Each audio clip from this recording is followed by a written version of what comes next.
Hello दोस्तों, कैसे हैं आप सब लोग। स्वागत है आपका अपने पढ़ाई वाले ज्ञान यूट्यूब चैनल में। आज हम एसएससी जीडी के जीके और जीएस के प्रैक्टिस सेट चौथे के बारे में बात करने वाले हैं। इसमें हम 20 प्रश्न पढ़ाएंगे आपको और हर एक प्रश्न का निचोड़ बताने वाले हैं। इसमें सभी क्वेश्चन प्रीवियस ईयर के लिए गए हैं और जो भी अभी तक चैनल को सब्सक्राइब नहीं किया है वो कर ले और बेल आइकन को भी प्रेस कर ले, जिससे आने वाली वीडियो का नोटिफिकेशन आपको मिलता रहे। तो चलिए स्टार्ट करते हैं आज की क्लास। आज की क्लास का पहला क्वेश्चन, राज तरंगिणी पुस्तक के लेखक थे। ए बिल्हण, बी कल्हण, सी जयानक, डी बाणभट्ट। तो राज तरंगिणी पुस्तक के लेखक है ऑप्शन नंबर बी कल्हण। आगे बढ़ते हैं। अभिज्ञान शाकुंतलम पुस्तक के लेखक है महाकवि कालिदास और गीतांजलि पुस्तक के लेखक है रविंद्रनाथ टैगोर। आनंद मठ पुस्तक के लेखक है बंकिम चंद्र चटर्जी। लाइफ डिवाइन पुस्तक के लेखक है अरविंद घोष। आगे बढ़ते हैं, क्वेश्चन नंबर दूसरा देखते हैं। भारत की संसद में शामिल हैं ए लोकसभा और राज्यसभा, बी लोकसभा प्रधानमंत्री व स्पीकर, सी राष्ट्रपति लोकसभा व राज्यसभा, डी राष्ट्रपति प्रधानमंत्री व लोकसभा। तो भारत के संसद के 3 अंग होते हैं, राष्ट्रपति, लोकसभा और राज्यसभा। तो ऑप्शन नंबर सी सही हो जाएगा, ऑप्शन नंबर सी। आगे बढ़ते हैं। अनुच्छेद 79 के अनुसार संसद भारत के राष्ट्रपति और संसद के 2 सदन राज्यसभा और लोकसभा से मिलकर बनती है 79 के तहत। और वर्तमान में लोकसभा के सदस्यों की संख्या 543 है तथा राज्यसभा के सदस्यों की संख्या 245 है, जिनमें से 245 में 12 सदस्य भारत के राष्ट्रपति मनोनीत करते हैं। आगे बढ़ते हैं। अनुच्छेद 80 में राज्यसभा और 81 में लोकसभा है। 52 में राष्ट्रपति पद का प्रावधान किया गया है। 79 में संसद है, 80 में राज्यसभा और 81 में लोकसभा। एक ट्रिक है, सरला सरला। सा से संसद इसमें 79 हो जाएगा, रा से राज्यसभा इससे 80 हो जाएगा और ला से लोकसभा इससे 81 हो जाएगा। और 52 में राष्ट्रपति पद का प्रावधान किया गया है। आगे बढ़ते हैं, क्वेश्चन नंबर तीसरा देखते हैं।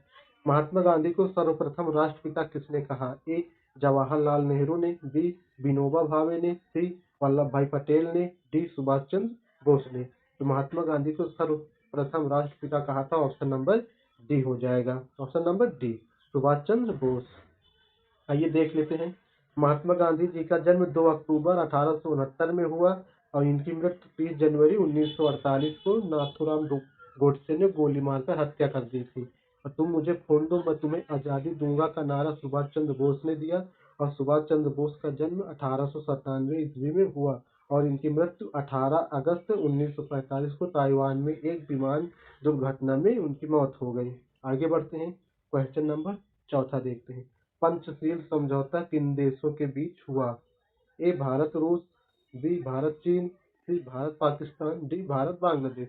तो पंचशील समझौता ऑप्शन नंबर बी सही हो जाएगा, भारत चीन देशों के बीच हुआ था। पंचशील समझौता 1954 में भारत और चीन के बीच हुआ था।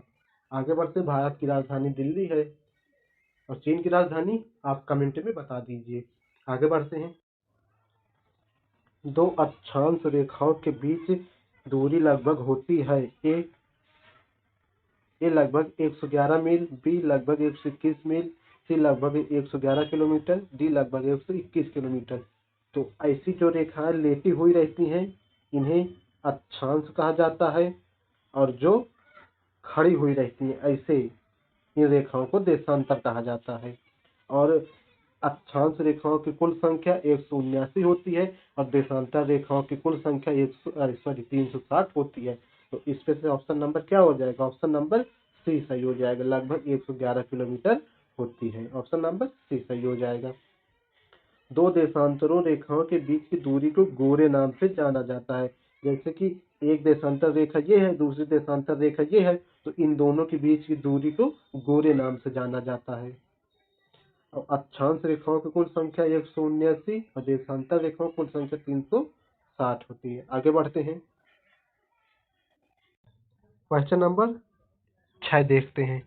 प्रारूप समिति के अध्यक्ष थे। A Mohammad Saadulla, B T Krishnamachari, C K M Munshi, D B R Ambedkar. तो प्रारूपी समिति के अध्यक्ष थे ऑप्शन नंबर डी हो जाएगा, B R Ambedkar. Option number D सही है। आगे बढ़ते हैं। संविधान का मसौदा तैयार करने के लिए प्रारूप समिति का गठन किया गया था। अब प्रारूप समिति का गठन 29 अगस्त 1947 को डॉक्टर भीमराव अंबेडकर की अध्यक्षता में किया गया था। तो क्वेश्चन आ जाए, प्रारूप समिति का गठन कब हुआ था? तो 29 अगस्त 1947 को। और इसके अध्यक्ष कौन है? डॉक्टर भीमराव अंबेडकर। इस समिति में अध्यक्ष सहित 7 व्यक्ति थे। इस क्वेश्चन नंबर 7 देखते हैं। भारत के कितने राज्य तट रेखा से लगे हैं? ए, ये देखिए यहाँ पे ऊपर नीचे हो गया है, तो इसको हटा देते हैं, ए को हम। बी 7, सी 8, डी 9, ई 10। तो भारत के कितने राज्य हैं जो तट रेखा से लगे हैं? यहाँ पे मतलब यहाँ पे देख लेते हैं। देखिए यहाँ पे राजस्थान तो लगता नहीं है, तो पहला मतलब हो जाएगा गुजरात, दूसरा महाराष्ट्र, तीसरा ये देखिए यहाँ छोटा सा गोवा हो गया, गोवा के बगल में ये कर्नाटक हो गया, चौथा कर्नाटक हो गया, पांचवा केरल हो गया, फिर छठा तमिलनाडु हो गया, फिर उसके आगे सातवां आंध्र प्रदेश हो गया, उसके बगल में उड़ीसा हो गया, फिर इसके आगे ये देखिए यहाँ पे पश्चिम बंगाल हो गया। तो टोटल 9 है। भारत के 9 राज्य तट रेखा से लगे हैं। और आइए देश के बारे में जान लेते हैं।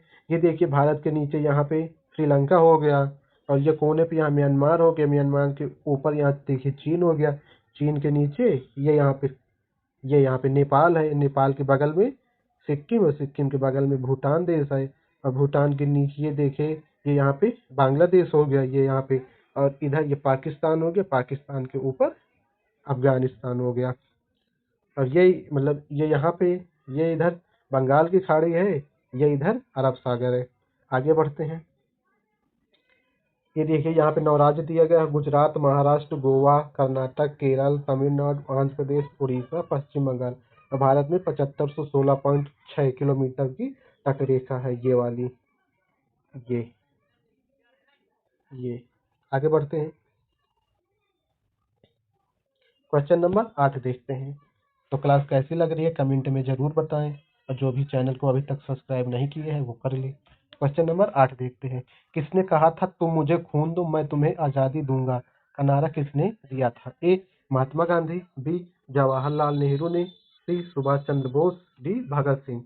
तो किसने कहा था तुम मुझे खून दो मैं तुम्हें आजादी दूंगा? ऑप्शन नंबर सी हो जाएगा, सुभाष चंद्र बोस ने। और आपको कमेंट में बताना है कि सुभाष चंद्र बोस ने फॉरवर्ड ब्लॉक की स्थापना कब की थी। आगे बढ़ते हैं। यहाँ पे देख लेते हैं प्रमुख नारे। इनकलाब जिंदाबाद का नारा किसने दिया था? भगत सिंह। दिल्ली चलो का सुभाष चंद्र बोस। हे राम का नारा किसने दिया था? महात्मा गांधी ने। करो या मरो का नारा महात्मा गांधी ने। भारत छोड़ो नारा ये भी महात्मा गांधी ने। और आराम हराम है का नारा जवाहरलाल नेहरू ने। स्वराज मेरा जन्मसिद्ध अधिकार है, तो मतलब यह किसने कहा था? बाल गंगाधर तिलक ने। साइमन वापस जाओ का नारा किसने दिया था? लाला लाजपत राय ने। आगे देखते हैं। मेरे शरीर पर किया गया लाठी का प्रहार अंग्रेजी शासन के ताबूत की कील साबित होगा, यह किसने कहा था? लाला लाजपत राय ने। और जय जगत का नारा किसने दिया था? जय जगत विनोबा भावे ने। और जय जवान जय किसान का नारा लाल बहादुर शास्त्री ने। संपूर्ण क्रांति का नारा जयप्रकाश नारायण ने दिया था। जय जवान जय किसान जय विज्ञान का नारा अटल बिहारी वाजपेयी ने। और मारो फिरंगी को नारा मंगल पांडे ने। करमद्दो का नारा सरदार वल्लभ भाई पटेल ने। वेदों की ओर लौटो का नारा दिया था स्वामी दयानंद सरस्वती ने। देखिए यहाँ पे आपको इम्पोर्टेंट नारे करा दिए गए हैं। आगे बढ़ते हैं। क्वेश्चन नंबर 9 देखते हैं। संविधान सभा के अस्थायी अध्यक्ष कौन थे? A, doctor Rajendra Prasad, B, doctor Sachchidanand Sinha, C, B R Ambedkar, D, H V Kamath. तो संविधान सभा के अस्थायी अध्यक्ष कौन थे? ऑप्शन नंबर बी सही हो जाएगा, डॉक्टर सच्चिदानंद सिन्हा। आगे बढ़ते हैं। राजेंद्र प्रसाद को भारतीय संविधान सभा का अध्यक्ष नियुक्त किया गया। इससे पहले डॉक्टर सच्चिदानंद सिन्हा को संविधान सभा का अस्थायी अध्यक्ष चुना गया। इन्होंने 9 दिसंबर 1946 को संविधान सभा की पहली बैठक की अध्यक्षता की थी। आगे बढ़ते हैं। संविधान सभा में 15 महिलाएं शामिल थी। क्वेश्चन आता है संविधान सभा में कितनी महिलाएं शामिल थी, तो आप 15 महिलाएं लगाएंगे। और 26 नवंबर को संविधान दिवस मनाया जाता है। आगे बढ़ते हैं। नंबर 10 देखते हैं। देशांतरों की कुल संख्या कितनी होती है?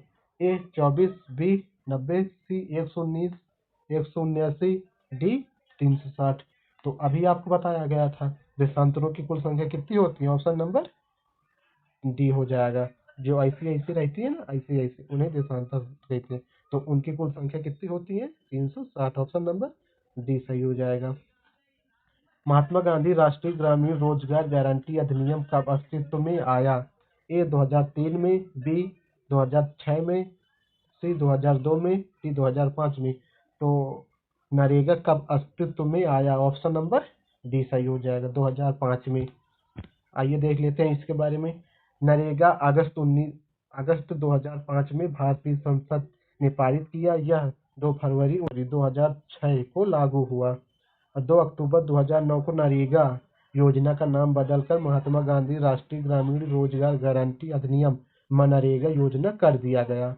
कब कर दिया गया? 2 अक्टूबर 2009 को। और 2 अक्टूबर को किसका जन्म हुआ था? महात्मा गांधी का। आगे बढ़ते हैं। इसकी शुरुआत आंध्र प्रदेश के अनंतपुर में हुई थी। एक वित्त वर्ष की अवधि में ग्रामीण परिवार को कम से कम 100 दिन का रोजगार उपलब्ध कराना था। आगे बढ़ते हैं। क्वेश्चन नंबर 12 देखते हैं। एक देशांतर दूसरे देशांतर के बीच का समय अंतराल कितना होता है? मतलब मान लो एक देशांतर ये है, दूसरी देशांतर ये है, इन दोनों के बीच में कितना मतलब समय अंतराल है? ए 4 मिनट का, बी 1 घंटा का, सी 15 मिनट का, डी 12 घंटा का। तो कितने मिनट का अंतराल हो जाएगा? ऑप्शन नंबर ए 4 मिनट का।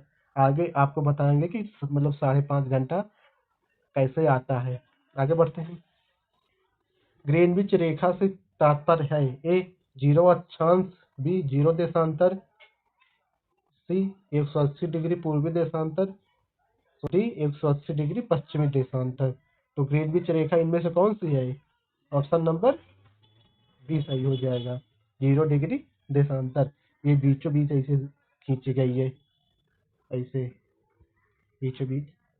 आगे बढ़ते हैं। पृथ्वी पर 0 देशांतर पर खींची गई मध्याह्न रेखा ग्रीनविच रेखा कहलाती है।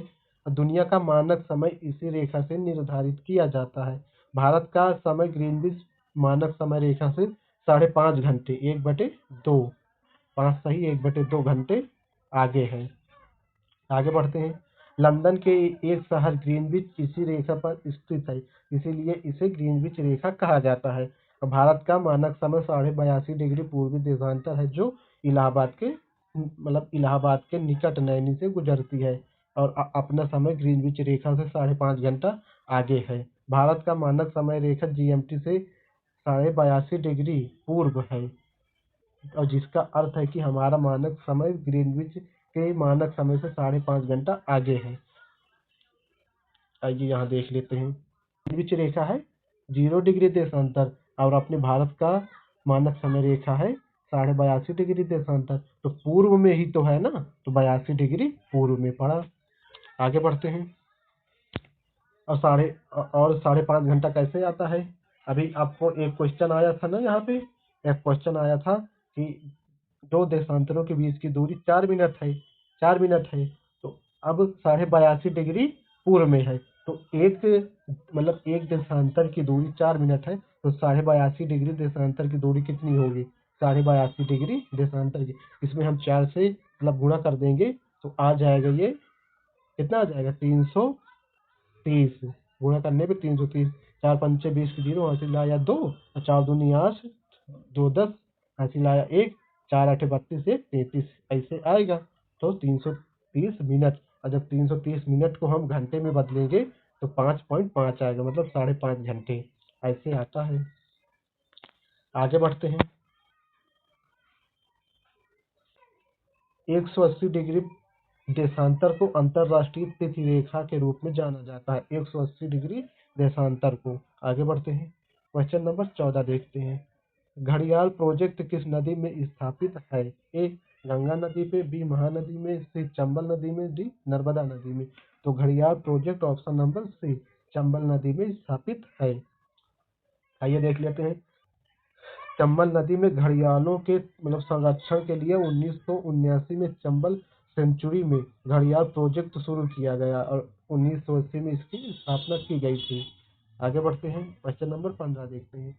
गांधी इरविन समझौता कब हुआ? ए 5 मार्च 1930 को, बी 5 मार्च 1931 को, 5 मार्च 1932 को या 5 मार्च 1933 को। तो गांधी इरविन समझौता कब हुआ था? ऑप्शन नंबर बी सही हो जाएगा। 5 मार्च 1931 को गांधी इरविन समझौता हुआ था। ऑप्शन नंबर बी सही है। इसे दिल्ली पैक्ट भी कहा जाता है। महात्मा गांधी और तत्कालीन वायसराय इरविन के बीच ये एक राजनीतिक समझौता था। सबने अवज्ञा आंदोलन को स्थगित कर दिया था। इस समझौते के बाद गांधी इरविन समझौते को स्वीकृति प्रदान करने के लिए 29 मार्च 1931 को कराची में कांग्रेस अधिवेशन का आयोजन किया गया था और इसके अध्यक्ष कौन थे? वल्लभ भाई पटेल। आपसे पूछ लिया जाए क्वेश्चन में, कांग्रेस का अधिवेशन 1931 में कहाँ हुआ था? तो कहाँ पे हुआ था? कराची में। और इसके अध्यक्ष कौन थे? सरदार वल्लभ भाई पटेल। आगे बढ़ते हैं। 23 मार्च 1930 को भगत सिंह, राजगुरु, सुखदेव को फांसी दी गई थी।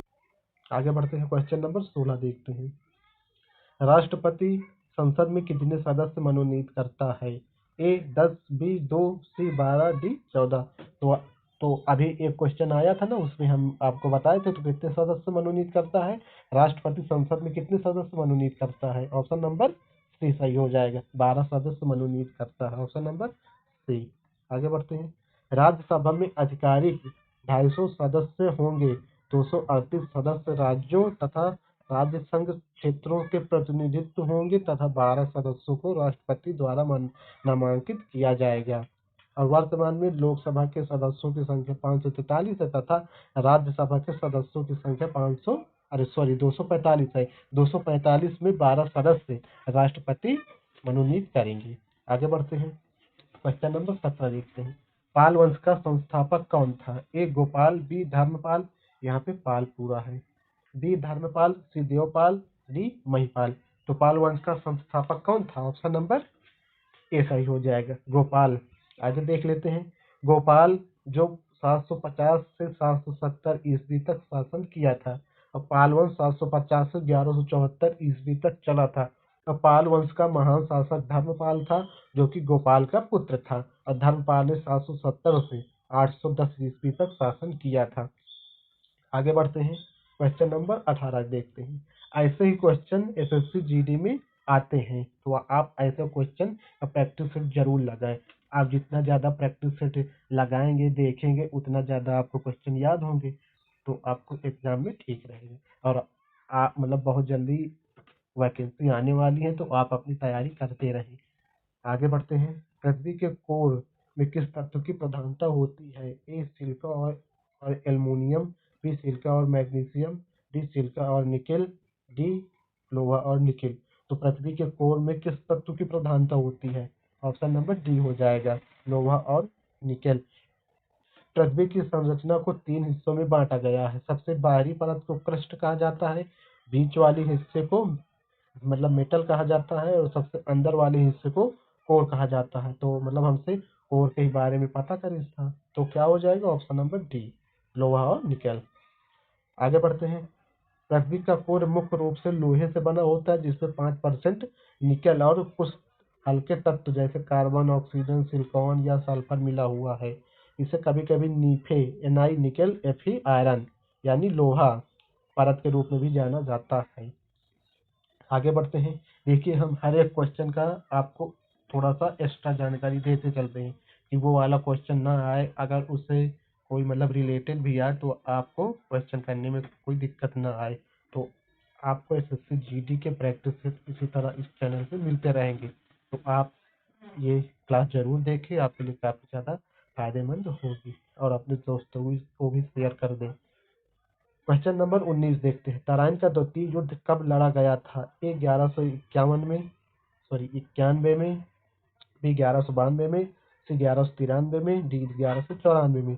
तो तराइन का द्वितीय युद्ध कब लड़ा गया था? ऑप्शन नंबर बी सही हो जाएगा, 1192 में। और 1191 में प्रथम युद्ध लड़ा गया था। और किन दो के बीच मतलब लड़ा गया था देख लेते हैं। तराइन का द्वितीय युद्ध 1192 ईस्वी में पृथ्वीराज चौहान व मोहम्मद गौरी के मध्य हुआ था, जिसमें पृथ्वीराज की पराजय हुई थी। और तराइन का प्रथम युद्ध 1191 ईस्वी में हुआ था, जिसमें पृथ्वीराज की विजय हुई थी। प्रथम में पृथ्वीराज की विजय हुई थी और द्वितीय में मोहम्मद गौरी की विजय हुई थी। और तराइन का तीसरा युद्ध 1215-16 में हुआ था। किसके किसके बीच हुआ था? इल्तुतमिश और कुबाचा के बीच हुआ था। ये देखिए 1215-16 में। तराइन का प्रथम युद्ध 1191 में, और तराइन का द्वितीय युद्ध 1192 में, और तराइन का तृतीय युद्ध 1215-16 में हुआ था। आगे बढ़ते हैं, क्वेश्चन नंबर 20 देखते हैं। और ये आज का लास्ट क्वेश्चन है, तो आप कमेंट में जरूर बताएं कि क्लास आपको कैसी लगी है। हम इस चैनल में इसी तरह के प्रैक्टिस से लाते रहेंगे, तो आप चैनल को सब्सक्राइब करना ना भूलें और अपने दोस्तों को भी शेयर कर दें। कुचिपुड़ी किस राज्य का शास्त्रीय नृत्य है? ए तमिलनाडु का, बी केरल का, सी आंध्र प्रदेश का, डी उत्तर प्रदेश का। तो कुचिपुड़ी ऑप्शन नंबर डी सही हो जाएगा, आंध्र प्रदेश का नृत्य है। आइए जान लेते हैं कुचिपुड़ी के प्रसिद्ध कलाकार, आइए देख लेते हैं। उनमें से पहले राधा रेड्डी है, फिर यमुना रेड्डी, कौशल्या रेड्डी, फिर है लक्ष्मी नारायण शास्त्री और स्वप्ना सुंदरी। और भारत में कुल 8 शास्त्रीय नृत्य हैं। उनमें से कथक है, भरतनाट्यम है, कथकली, मोहिनीअट्टम, फिर मतलब मणिपुरी, उड़ीसा, कुचिपुड़ी एवं शास्त्रीय। और इनमें से कथक उत्तर प्रदेश का है, और भरतनाट्यम है तमिलनाडु का, कथकली और मोहिनीअट्टम केरल का हो जाएगा, और मणिपुरी हो जाएगा मणिपुर का, उड़ीसी हो जाएगा उड़ीसा का, कुचिपुड़ी हो जाएगा आंध्र प्रदेश का, और शास्त्रीय हो जाएगा असम का। ये 8 भारत के शास्त्रीय नृत्य हैं। क्लास को like, share, comment and subscribe करना ना भूलें। धन्यवाद।